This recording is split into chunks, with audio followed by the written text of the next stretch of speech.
नमस्कार, मी अभिमन्यू पाखर सांगवे KYC न्यूजमध्ये आपलं स्वागत करतो. निलंगा नगरपालिकेच्या निवडणुकीमध्ये एक चर्चेतला चेहरा म्हणून त्यांची ओळख आहे. ज्यांचं कामच बरंच काही सांगून जातं. अशा या नगराध्यक्षपदाच्या उमेदवारीच्या बाबतीमध्ये आपण एक सर्वे केला, त्यांची माहिती घेतली. त्याबाबत आज आपण चर्चा करणार आहोत. नमस्कार. आज आपल्याकडे चर्चेसाठी काहीतरी खूपच वेगळं आहे. म्हणजे नेहमीसारखे लेख किंवा रिपोर्ट नाहीत. चला, आज आपण ओळख करून घेऊया एका महत्त्वाच्या व्यक्तिमत्वाची. महाराष्ट्रातल्या निलंगा शहरातले लिंभण महाराज रेशमे. आता बघा, निलंगा शहराची ओळख म्हटलं की आपल्याला राजकारण आठवतं, बरोबर? पण तिथली खरी ओळख घडवतंय रेशमे कुटुंबाचं सामाजिक कार्य. आणि या सगळ्याचा केंद्रबिंदू आहेत लिंभण महाराज. मग नेमकं काय खास आहे त्यांच्या कामात?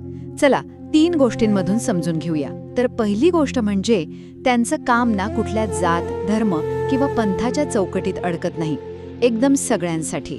म्हणजे मंदिराचं बांधकाम असो, रस्ते बनवणं असो किंवा जिथे पाण्याची टंचाई आहे तिथे बोरवेल खोदून देणं, अशी सगळी पायाभूत कामं ते करतात. इतकंच काय, जर एखाद्या गरीब मुलीचं लग्न पैशांमुळे थांबलं असेल तर तिथेही ते मदतीला धावून जातात. दुसरी महत्त्वाची गोष्ट म्हणजे त्यांची मदत करण्याची पद्धत.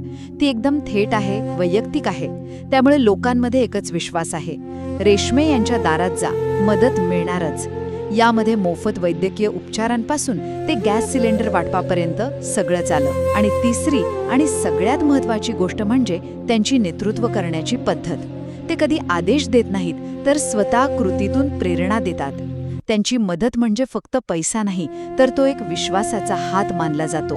आणि म्हणूनच राजकारणात नसतानाही नगराध्यक्ष पदासाठी लोकांच्या मनात त्यांचं नाव आघाडीवर आहे. थोडक्यात सांगायचं तर लिंभण महाराज हे फक्त एक नाव नाही, तर कृती आणि विश्वासाच्या बळावर समाजाला आधार देणारी एक मोठी शक्ती आहेत. निलंग एक साधं गाव, पण या गावाचं हृदय लिंबन महाराज, रेशमी. हे ऐकल्यावर मला असं वाटलं की इथे त्यांना फक्त गावात राहणारी व्यक्ती असं नाही, तर थेट गावाचं हृदय म्हटलंय.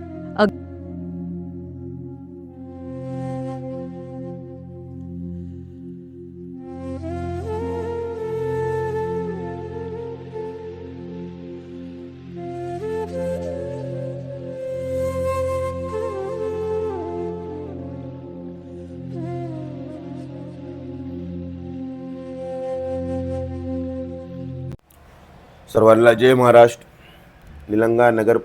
निलंगा नगरपालिकेच्या सर्व मतदार बंधूंना नम्रतेची विनंती.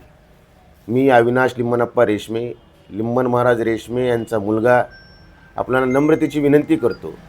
ज्या पद्धतीनं 50 वर्षापासून महाराज दीन, दलित, गोर, गरीब, भटक्या, विमुक्त संघटनेच्या जाती धर्मातल्या ना जात मानणारा, ना पात मानणारा, ना खात नाही, यांना खाऊ देत नाही, असं काम करणारा, समाजसेवा करणारा लिंबन महाराज ही माझे वडील लिंबन महाराज रेशमे आहेत. आपल्याला नम्रतेची विनंती करतो की हे सर्व काम ज्या पद्धतीनं महाराज समाजसेवेच्या माध्यमातून केलेत, त्याचं कुठेतरी फलित म्हणून, त्यांना कुठेतरी आशीर्वाद द्यावं म्हणून आपण सर्वांनी लिंबन महाराजांना निवडून द्यावं, एवढी नम्रतेची विनंती करतो. जय हिंद, जय महाराष्ट्र.